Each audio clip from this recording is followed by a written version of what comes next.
welcome to the Paediatric Safeguarding Medical session. My name is Michelle Kelly and I'm the named nurse for Safeguarding at University Hospitals of Leicester NHS Trust. And I'm going to take you through a presentation about the Paediatric Safeguarding Medicals, why we do them, what's entailed with them, and what happens with all of the results. Okay. So welcome, and hopefully you are at the right session. Let's get started. So by the end of the session, you will have an understanding of paediatric safeguarding medicals, what they are, why they're performed, and what happens during one. Features of physical abuse, so any alerting features, evidence of physical abuse, bruises, fractures, acute head trauma and burns that the doctors will be looking out for. Which investigations we perform at UHL and why, and then the outcome, results, reports and opinions from the paediatricians. So obviously, for us to be able to perform safeguarding medicals for children, our doctors and all our staff have a responsibility to make sure that they are fully trained to be able to protect children and young people from harm, improve their well-being. So all healthcare staff must have competencies to recognise any maltreatment and opportunities to prevent it. So do preventative approach as well. So we are guided by the intercollegiate document, which is called Safeguarding Children and Young People Roles and Competencies for Healthcare Staff. And it's written by the Royal Colleges and professional bodies. So that's GPs, health visitors, Royal College of General Practitioners, midwives, nurses, and the Royal College of Paediatrics and Child Health. And they set out what training should be covered at each level and who should complete each level. So we have 3 separate levels. One is for everybody, 2 is for staff who have a little bit of contact with children, and level 3 is for all staff that have any contact with children, right up to the consultants who will be seeing the children as part of the safeguarding medicals. Obviously, within the trust, we have our own safeguarding processes and pathways that our staff use, and it's broken down into 4 areas, so recognise, respond, refer and responsibility. And then it's broken down further again into traffic lights, just to guide the staff on the actions and the urgency of the suspected maltreatment.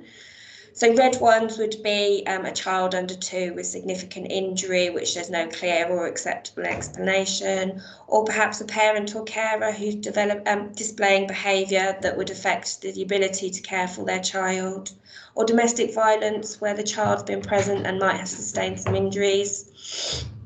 And those would come under our child protections, and they'd be generally your section 47s. With the amber ones, there's welfare issues, so child and mental health issues, children where they have complex needs or disabilities and they might need further support. Domestic abuse, where the child wasn't injured but might have witnessed it. Children that are failing to be brought to their medical appointments or seeking medical attention appropriately, and it could have a lasting effect on the child's health. And then greens, which are children where they're known to social care, either on a child protection plan, as children in need plan, or a looked after child, and they've attended our emergency department or the hospital, and we just need to share that information, but there's no concerns whatsoever. So that's the guide that all our staff will go to, and as part of the safeguarding team, we'll make sure that the staff are regularly updated to use this. So, paediatric safeguarding medicals, when are they necessary? So whenever there is reasonable cause to suspect that a child is suffering or is likely to suffer from significant harm, the case is generally referred to social care, and there will be strategy discussion between social care, police, health, and they may make the decision that a child will need to have a safeguarding medical. Please, can you advise? Oh, does that mean you would like the slides? I can share them, that's no problem. So Significant harm, lovely, thank you, is any kind of abuse, physical abuse, sexual abuse, emotional abuse and neglect. And there's no absolute criteria on which to rely on when judging what constitutes significant harm. Sometimes it can just be a single violent episode, or it can be an accumulation of significant events which are both acute and long-standing, which will interrupt and damage the child's development. And this can include impairment suffered from seeing or hearing the ill treatment of others, so domestic abuse.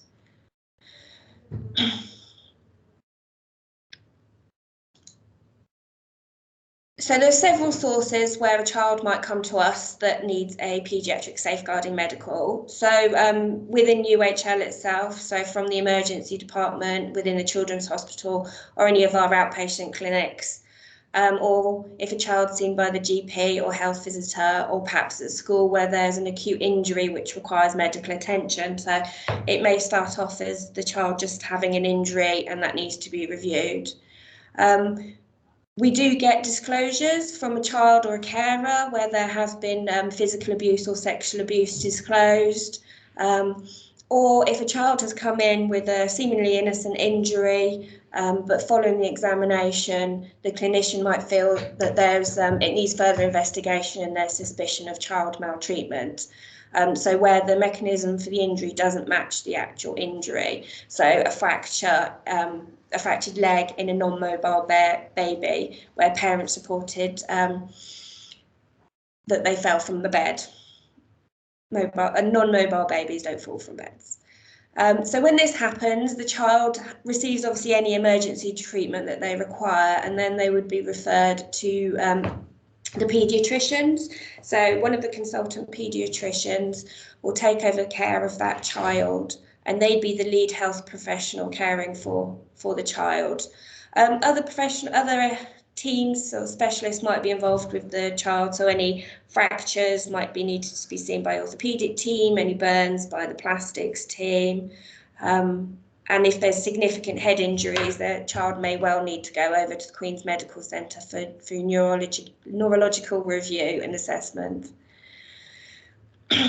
So the consultant paediatrician, or perhaps one of their junior staff, sort of senior registrar, might well do the actual safeguarding medical themselves and request any investigations, but it'd be the consultant who would be responsible for attending any strategy discussions, interpretation of any results, investigations, and providing the opinion which social care and the police will need to determine what further action they take.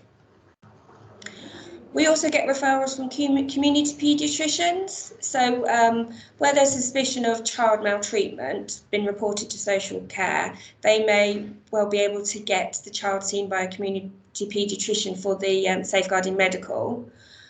If that is done by them, but the child still needs additional investigations, then they would come into our team, into the hospital, have the investigations. But it would be that community paediatrician who would lead on the child's care. So again, they'd be the ones that would review and give opinions on any results and the nature of the injuries, and then be attending any of the strategy discussions and providing reports for court. The other option is we get direct from social care, so out of office, where the child or young person's been identified as having an acute injury, where they do need to be assessed, say that night, that weekend. The social worker will make contact with the paediatricians within the hospital, and they'll have a discussion whether or not a medical is needed. If it's felt that the medical isn't needed, then social care would need to find a safe place for that child to go to until such time a medical can be arranged for them.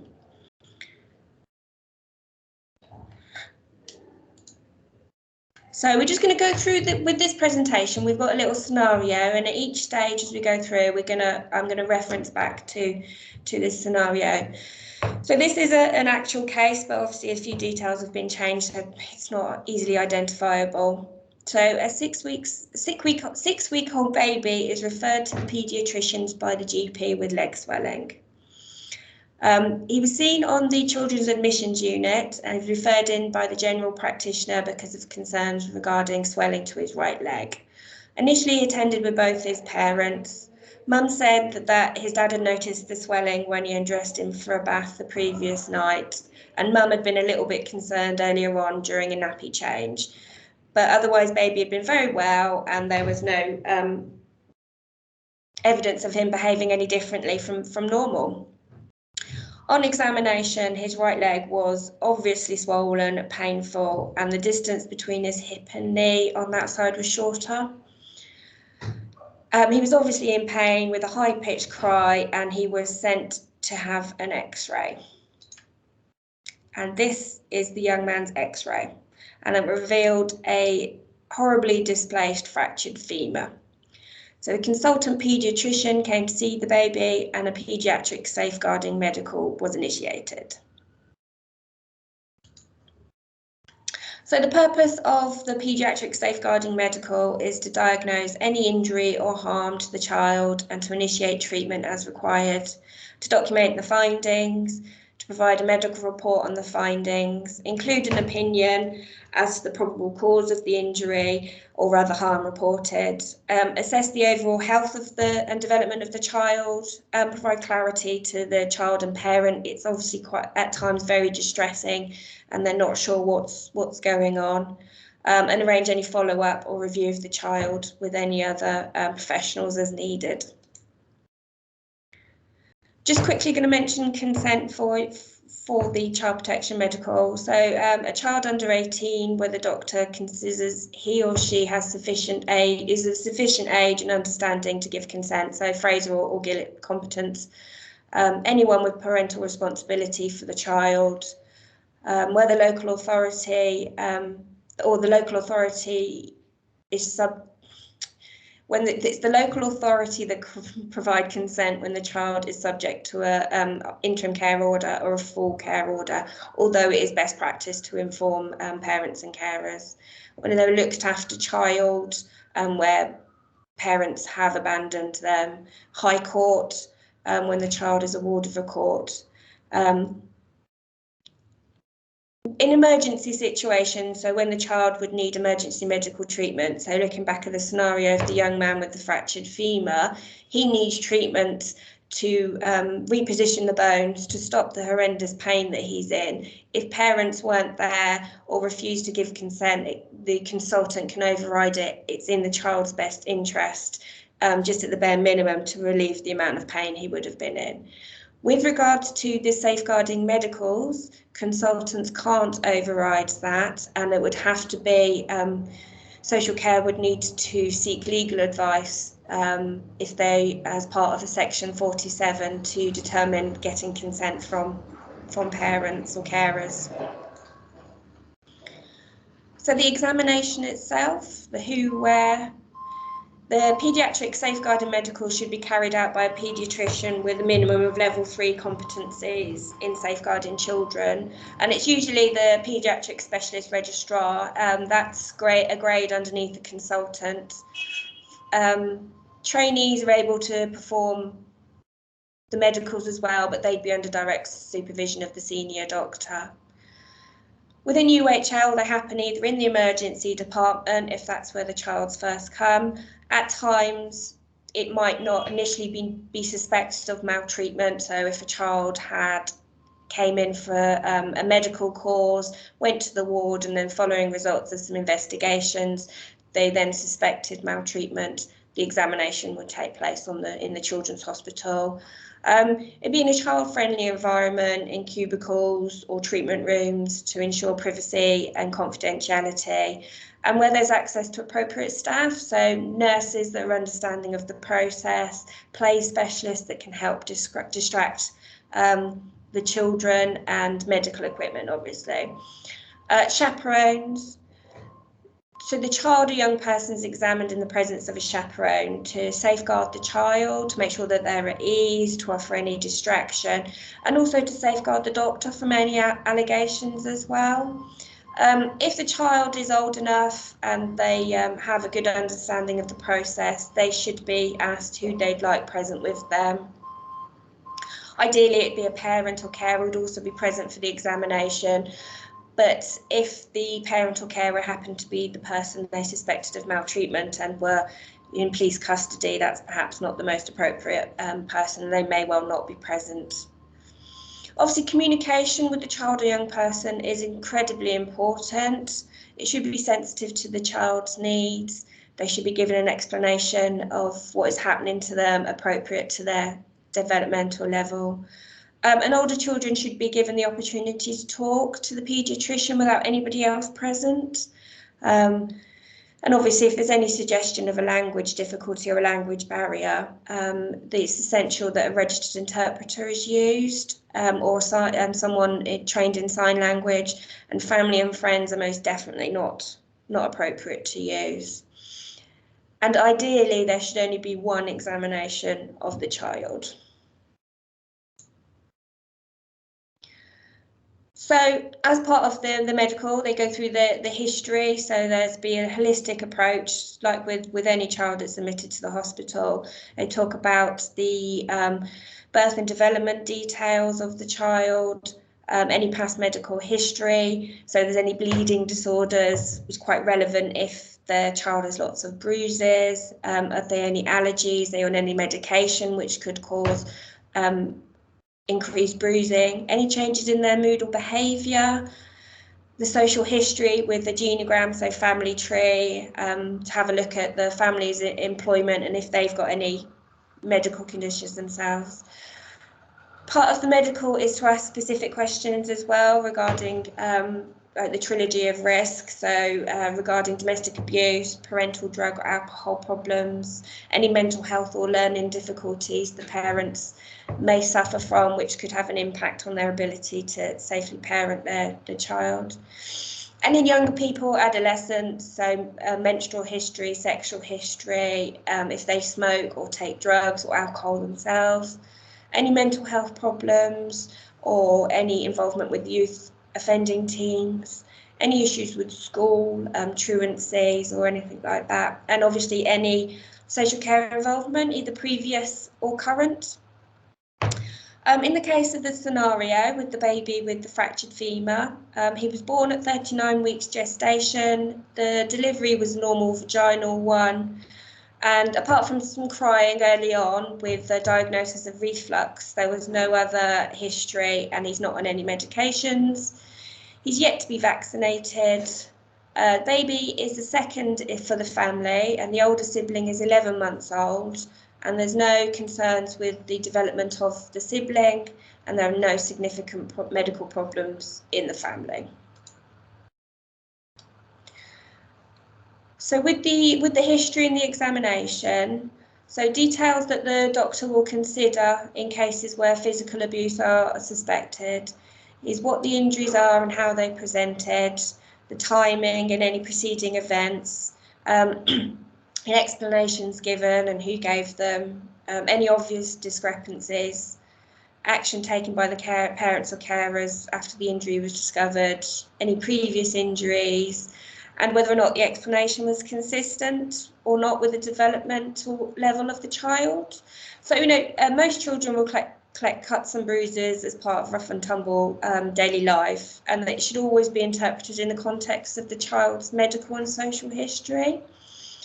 So the doctors have to think about whether it's consistent or not and the environment where it was said to have occurred. So they'll be thinking things like, who were they with? Mum's new partner, mum not present at the time? Was it a witnessed injury?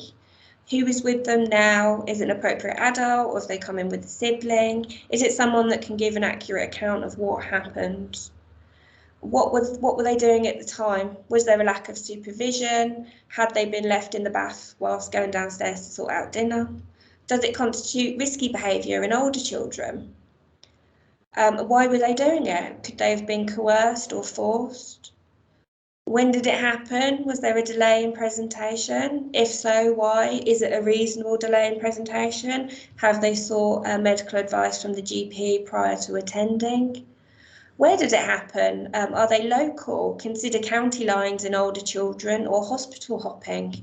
Going to many different hospitals to seek medical attention because you're hiding things, hiding the frequency of injuries and such. Do any other agencies or relatives have any concerns with that child? It's using this and using your professional curiosity that we'd expect the doctors to start asking questions, maybe contacting the GP, health visitor, contacting the safeguarding team to see if the child's known to social care.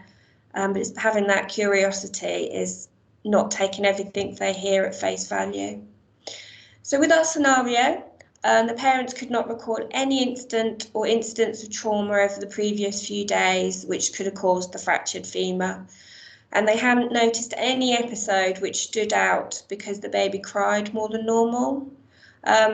In this context, they reported he cried quite a lot since birth, hence seeking medical advice from the GP and health visitor for reflux.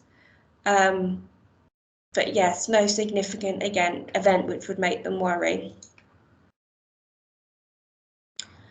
So here's some features of physical abuse. So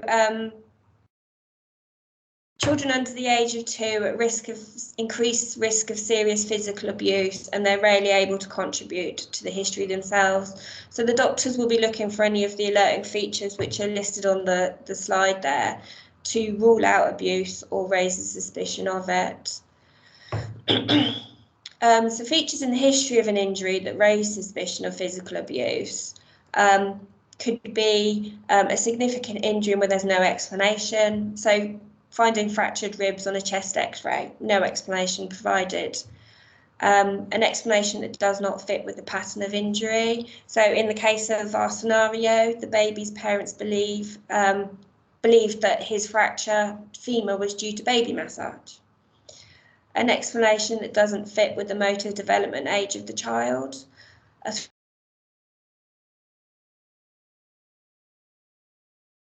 That doesn't happen. And these are actually, all these examples that I'm giving here are examples of cases that we've had through our safeguarding team. So injuries in infants who are not independently mobile, fractured femur in a 6-week-old baby is a concern and a possible link to non-accidental injury. Explanation that varies when described by the same or different parents or carers. So the child fell off the sofa. On the next time they're asked, they slipped on water or they were dropped on siblings. Multiple explanations that are proposed but do not explain the injury. So the sibling must have done it, they're always hurting themselves, bumping into things. They must have done it at the park. We went to soft play at the weekend. There's lots of possible things there, but none of them would actually explain any injury. So inappropriate parent or carer response. So I've seen acutely unwell children with traumatic brain injuries and the parents appearing indifferent and are texting and posting things on Facebook, not apparently a concern for their child at all. History of inappropriate child responses, like the same with our scenario, saying that that young baby didn't cry. There's no incident of specific crying. That fracture takes a lot of force to create, and that child would have been in an incredible amount of pain. The presence of multiple injuries, a child or family known to social care or subject to a child protection plan. So you'll need to consider those that have recently been taken off child protection plans or child in need plans. Frequent visits to the GP or the ED with incidents that are only ever witnessed by the parents or carer. On examination, the child is clinically well, and delays in presentation that aren't plausible at all. So the paediatrician will be looking at a few things when they're doing their examination. So looking at the demeanour of the child, are they quiet and withdrawn, overly friendly, have they got no stranger danger? The interaction between the child and parent or carer. Physical presentation of the child, have they got appropriate clothing, are they clean, well kempt, are they fit and healthy, or are they emaciated and pale with sunken eyes? They'll do a top-to-toe examination to have a look for any marks or injuries or bruises, and also just to make sure that there's no obvious underlying medical conditions as well. In this scenario, the baby presented as clean, appropriately dressed. He had quite a high-pitched scream and seemed in obvious distress. His thigh was bent and swollen, and it was shortened compared to the other one, very obviously tender. The remainder of the examination was unremarkable. He had a small scratch on his left cheek, which Mum said his older sibling had inflicted, and he had some Mongolian blue spots over his back and lower abdomen. And further investigations were requested as part of the safeguarding medical. Regards to the child's development, for a 6-week-old, it was completely normal, no indicators of any underlying conditions, no indicator of neglect. His weight and head circumference and height were all within normal limits, and this was his body map. So we can see there the small scratch to the face, the Mongolian blue spots as described, and obviously my diagram doesn't do bent legs, but that is where the swelling was noted. So any marks would be recorded by the doctor, the distribution, the site, the colour, size, any pattern, any scars, any lesions, and not just injuries and bruises, but any birthmarks, Mongolian blue spots, stalk marks. Whether or not any marks or injuries were over bony prominences, or were they on soft tissue areas. We use photographs in our emergency department for any injuries, and these are really useful for the safeguarding team and for the doctors when discussing the cases, so we can get a good insight to what the patterns and the severity of them. And we will share these with other agencies, police and social care as well, if needed, just as a visual way of describing the injuries. Any photos that are needed for forensic evidence to be used in court would need to be taken by the medical illustration department in the hospital, or the police scenes of crime officer can come in and take photographs. So that's something that's generally arranged the next day. Medical illustration can come in onto the ward and take the photos if the child can't physically be taken off the ward. But in best circumstances, we take the child to their studio because they have the best lighting, and that's the best for bruises and marks that are a little bit faint. They'll be able to take better, more detailed photographs that way. So we're just going to talk about some bruising. As you can see there on the slide, you've got common places for accidental injuries and places where any marks or bruises would be suspicious or make you at least consider non-accidental injuries. So for the paediatrician, their job is to distinguish between unintentional injury and abusive injury.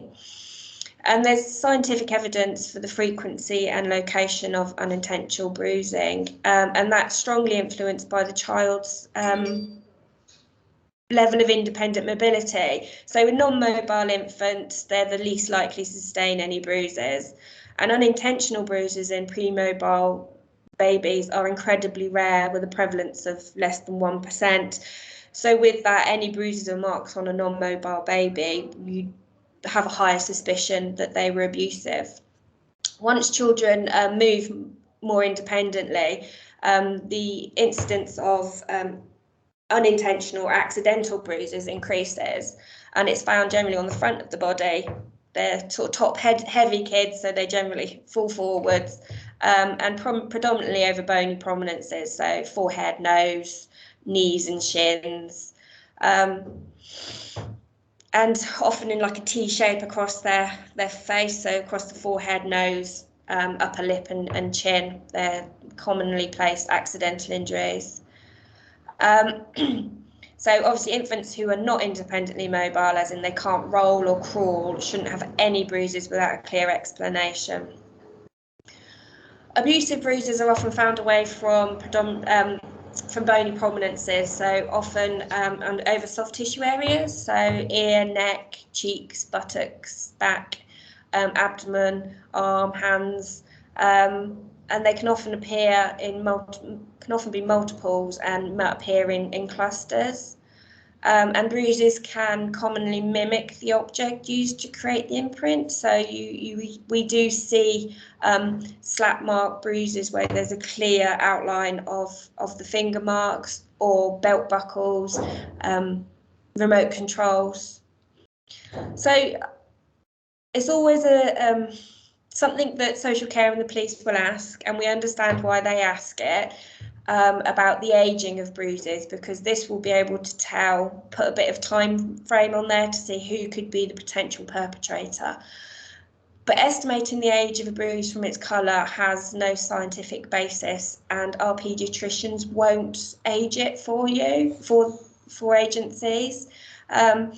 So we advise not to use terms such as old or fresh, and studies have actually shown that different colours appear in the same bruise at the same time.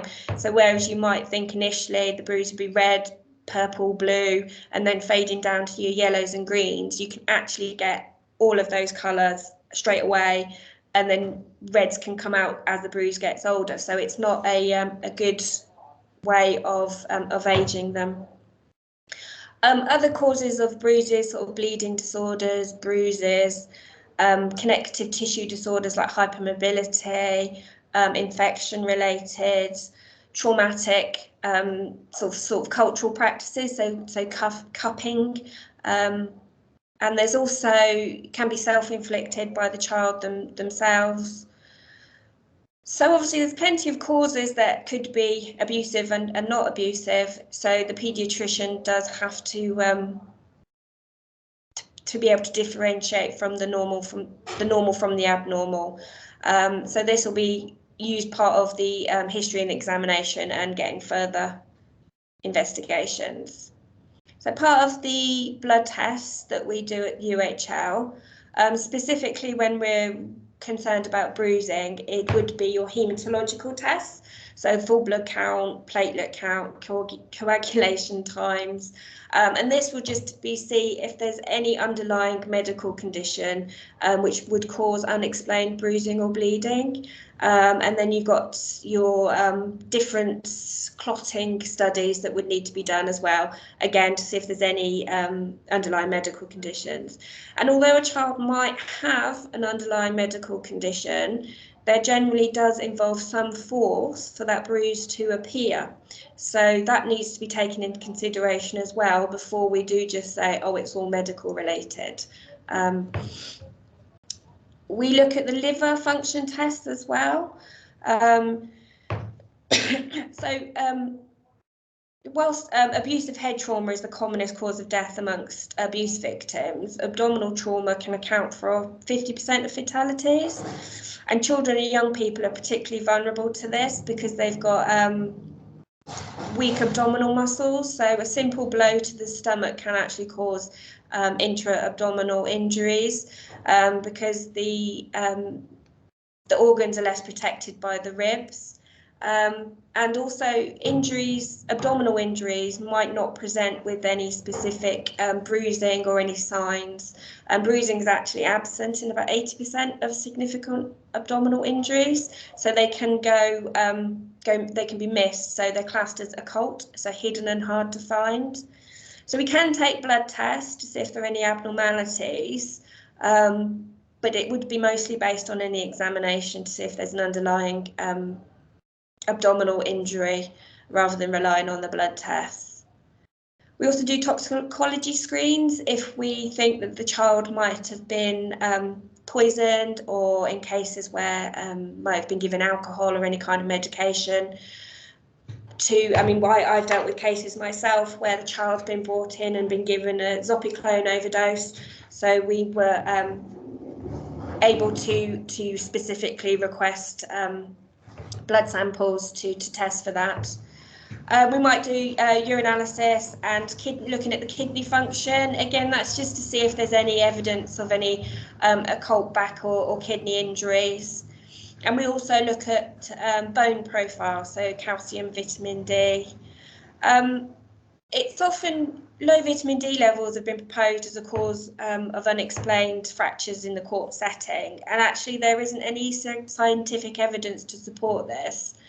In the context of unexplained fractures in infancy, and the level of vitamin D is not relevant to the cause of the fractures unless there's sort of X-ray evidence of rickets and abnormal blood results.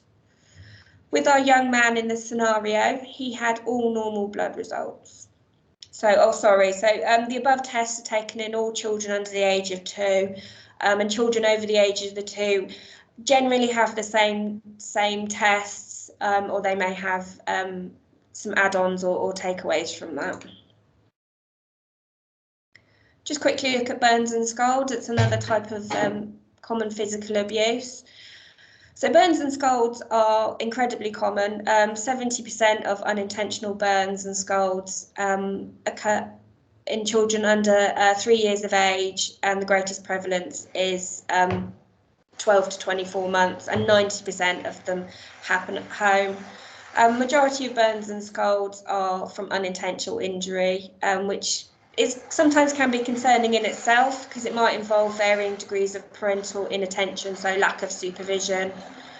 But it's estimated that 10% of all burns are secondary to maltreatment, with the majority of these being due to neglect, severe, significant neglect compared to actual physical abuse. So staff in emergency departments and our paediatricians are more likely to see the severe injuries, so any documentation, recording and observation of the burns are vital to assist in determining if there's any evidence of abuse or neglect. The more minor bruises generally would be pharmacy GPs to see them. So abusive burns, as we can see, there's some not very nice photos on there. So stocking and glove scald, so that's forcing a child into hands into hot water or putting them into a bath. There's the clearly demarcated edges there. So if it was accidental, you'd expect splash marks or maybe only one foot or one hand. Abusive burns most frequently involve the buttocks and legs. So again, putting them into hot baths. They're frequently bilateral and symmetrical, and often in parts of the body the child can't reach. So back, buttocks. Accidental burns are often just the one-off, so a single injury, but in abusive burns they're often multiple burns. They're generally a universal depth as well, and can often, like with bruises, show the imprint of the implement used. Let's have a look at some fractures. An estimated third of all children sustain fractures before their 16th birthday, so incredibly common injuries. Most are unintentional and sustained from falls or high velocity injuries. But fractures have also been recorded in up to a third of children who have suffered from physical abuse. And the younger the child, the greater the likelihood of abuse. The majority of abused children with fractures are less than 18 months old, whereas most accidental fractures occur in children at 5 years and over. So lots of different causes for fractures, so unintentional accidental injury, abusive injury, could be an abnormal normal variant in the child, could be a birth injury, so might have clavicle fractures in newborns, and these usually heal within the first few weeks, so you wouldn't expect to find them later on. Infections of the bone, malignancies, metabolic bone diseases. So there are many non-abusive causes for fractures as well. So paediatricians might have to work closely with their orthopaedic specialist teams to determine opinions as to whether or not the fracture is consistent with the mechanism of injury or if it's consistent with an underlying medical condition. So just going to break it down a little bit further. So humerus fractures, Any humeral fracture is more likely to be to abuse than an unintentional injury in a child under 18 months of age, and all humeral fractures in non-mobile children are suspicious if there's no clear history of an accident.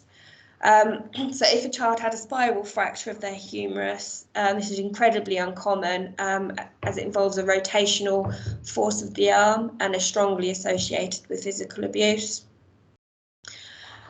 Ribs, in the absence of any underlying disease or major trauma, sort of a road traffic collision, rib fractures in the very young are highly specific for abuse. Abusive rib fractures are often multiple and might be bilateral, sort of both sides or one side.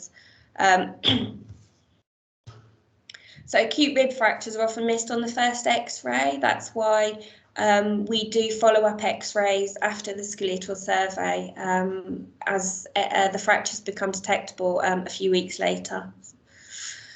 So femoral fractures in children who aren't independently mobile are suspicious of abuse, regardless of the type, whether it's a mid-shaft, spiral, at the ends of the bones.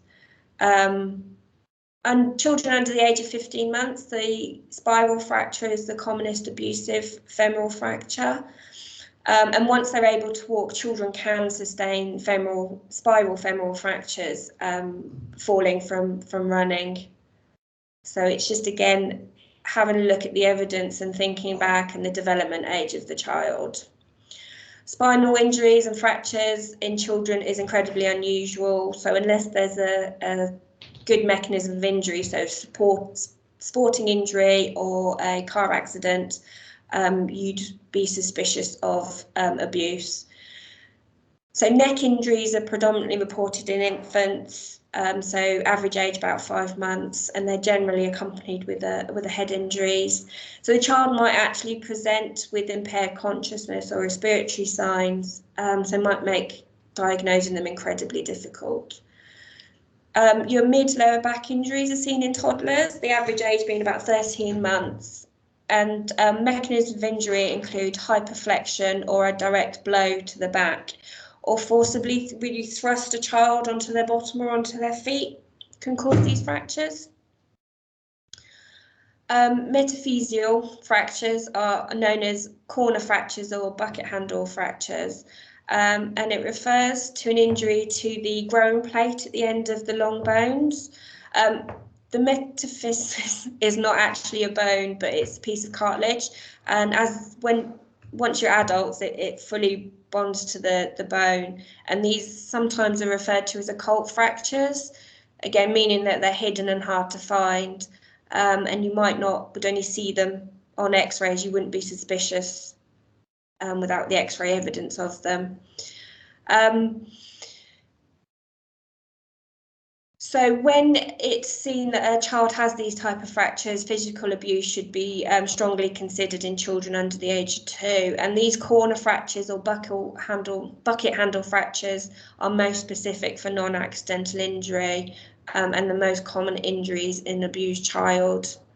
So in circumstances of abuse, an adult might grab, twist or shake the child or the child's limb in frustration, and this is what causes this type of injury.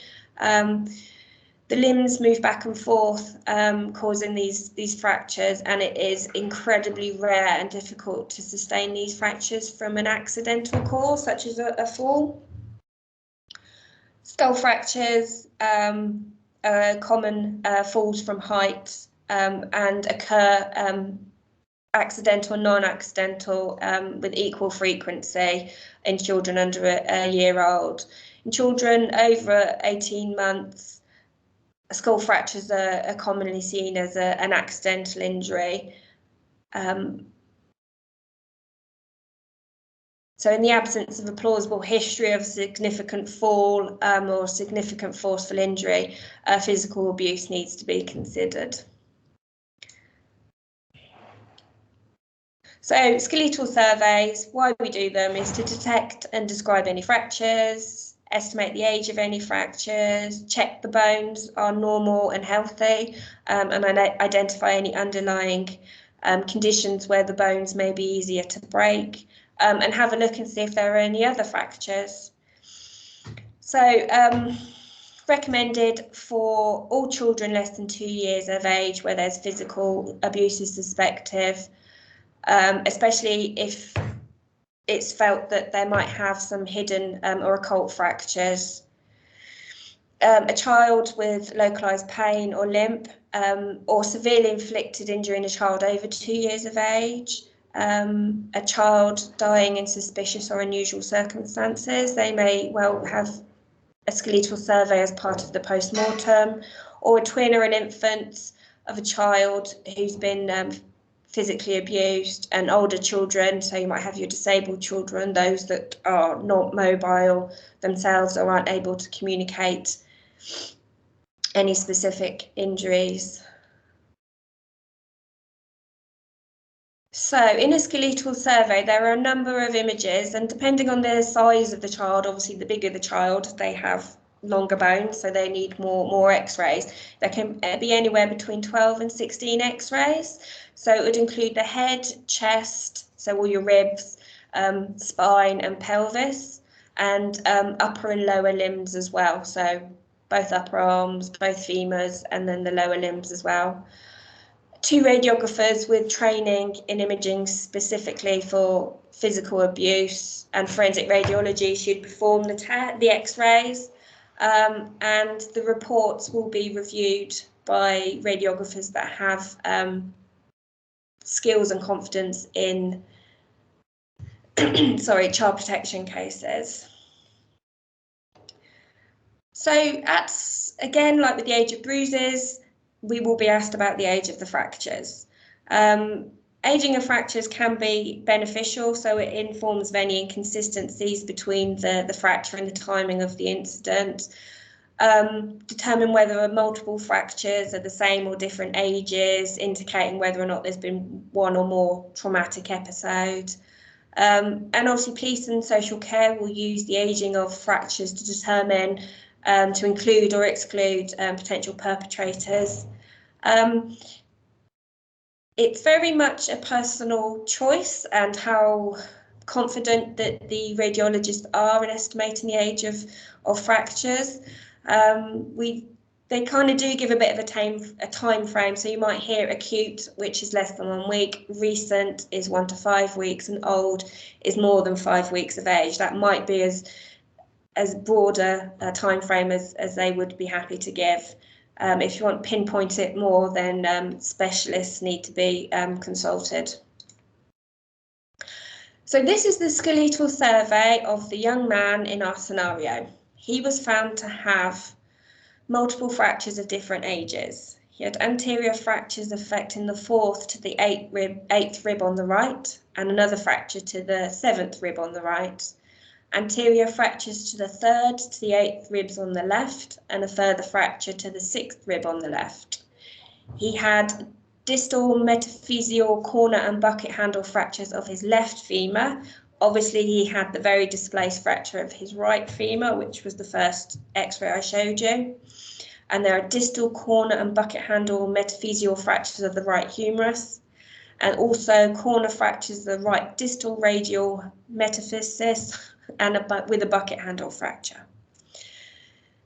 So these multiple fractures in multiple sites of various ages are highly suggestive of a non-accidental injury. And with the presence of the metaphyseal injuries and the rib fractures, it reinforces this.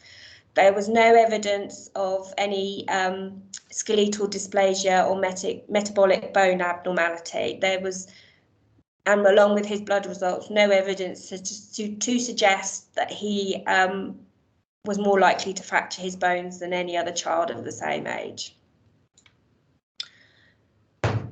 Just going to go through abusive head trauma.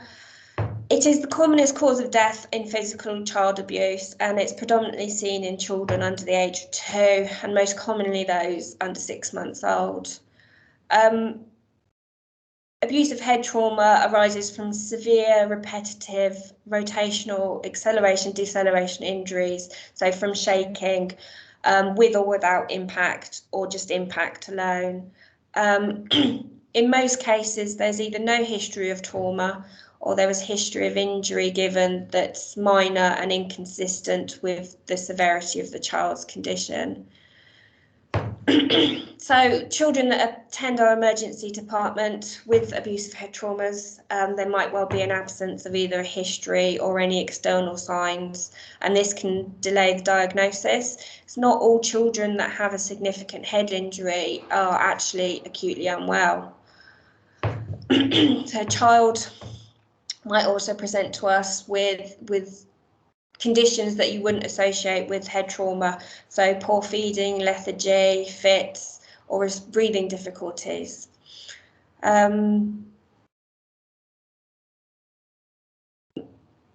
So features that might include, you might have a subdural, subarachnoid hemorrhages, brain injuries, sort of hypoxic brain injuries, retinal hemorrhaging.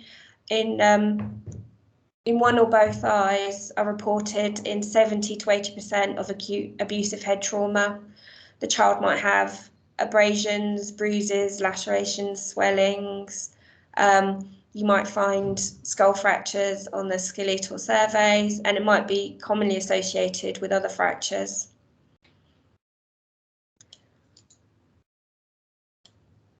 So for any concern about a head injury, then the child would have a CT scan. So they may present to the emergency department with disclosure of a head injury, or they might come in. We have cases where children come in acutely unwell and fitting.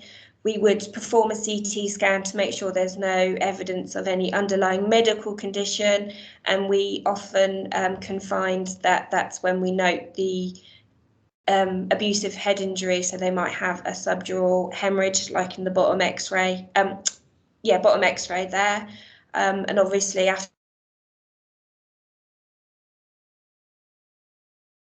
So the CT scans are done in any child under the age of 1 where there's evidence or suspicion of physical abuse. Children under the age of 2, we may well perform a CT scan. If there's no clear clinical evidence of any head injury, then we may not do that, and that's at the discretion of the paediatric consultant after discussion with the radiologists to determine whether or not they're done. So the CT scan for our little baby in this scenario was normal. So just a little bit about support for imaging. So CT scan and skeletal can be very distressing for families.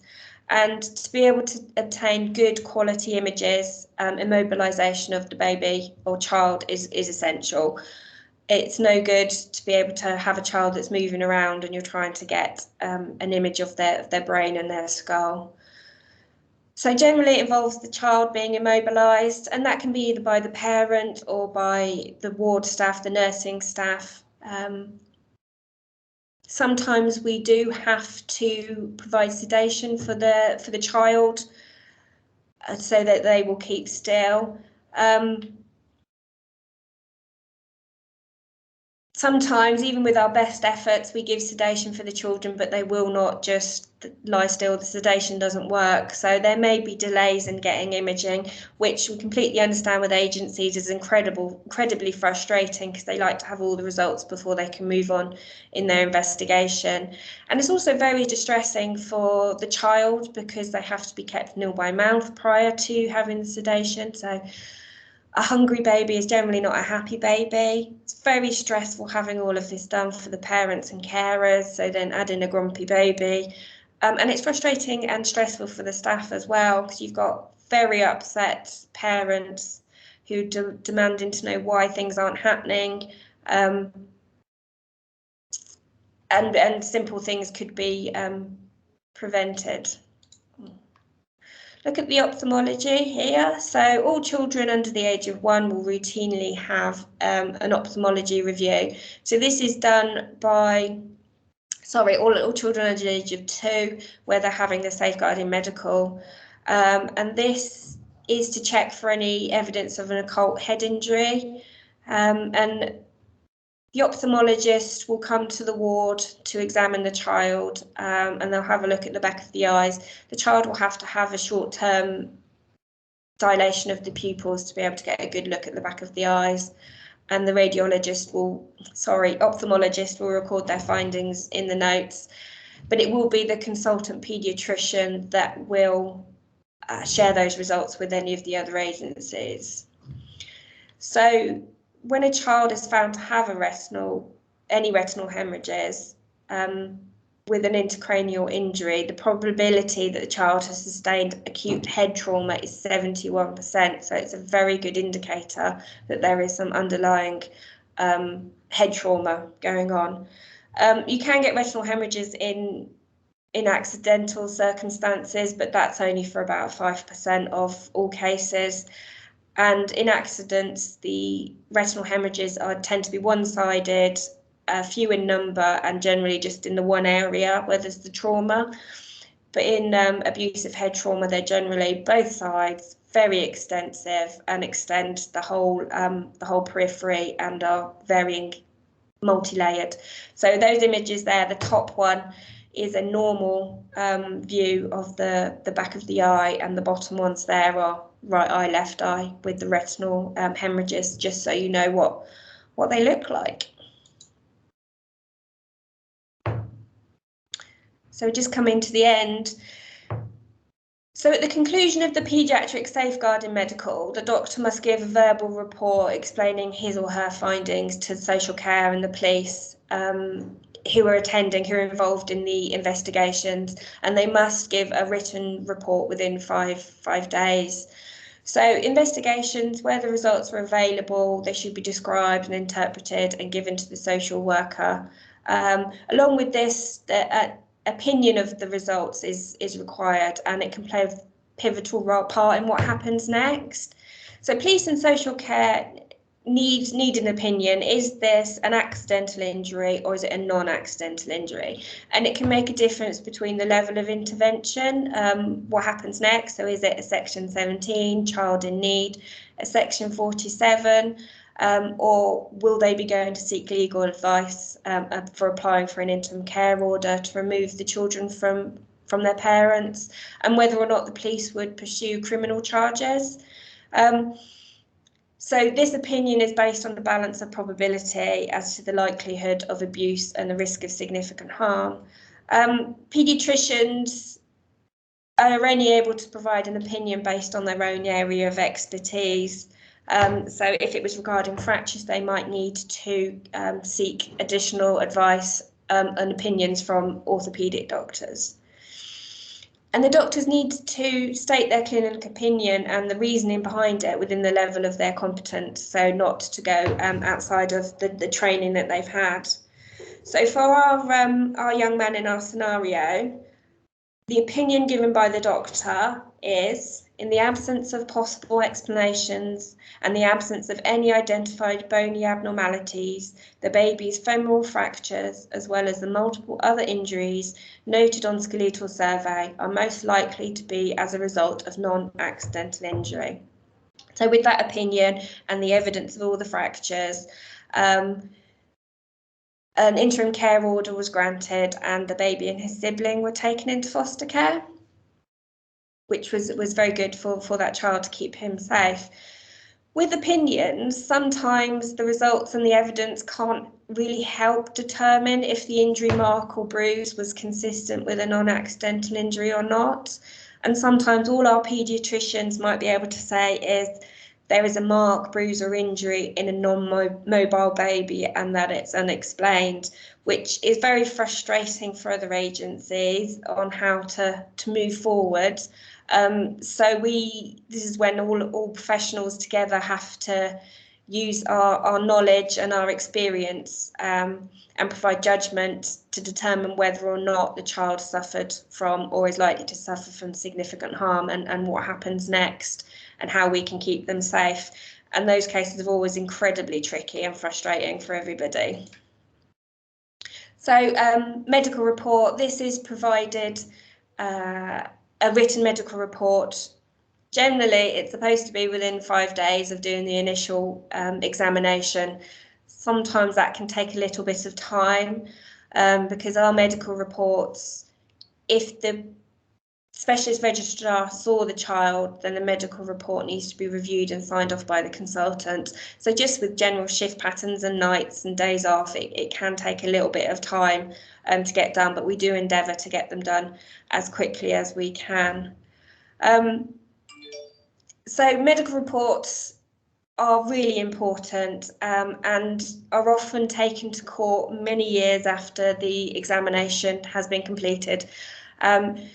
So they need to be very factual, not contain any inconsistencies, because lawyers will scrutinise these reports if they go to court, and even small inconsistencies between what's been documented in the notes and what's been documented in the report might be used to undermine what the doctor's saying, to try and disprove the evidence.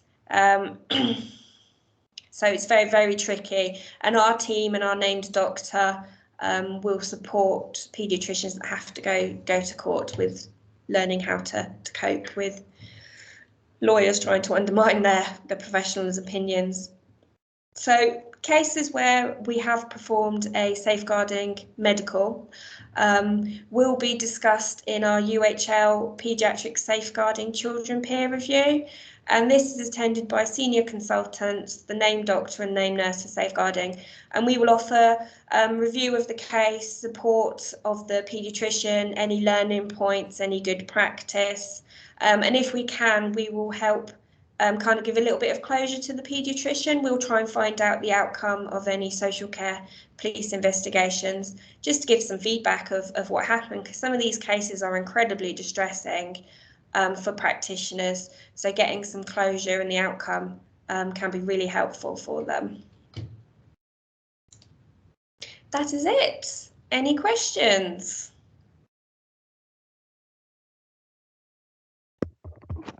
That was really insightful. Oh, good. I'm glad. Yeah. And such a lot of work to be done in such a short space of time, isn't it? Yeah, because shall we stop? Sorry, Stop the recording.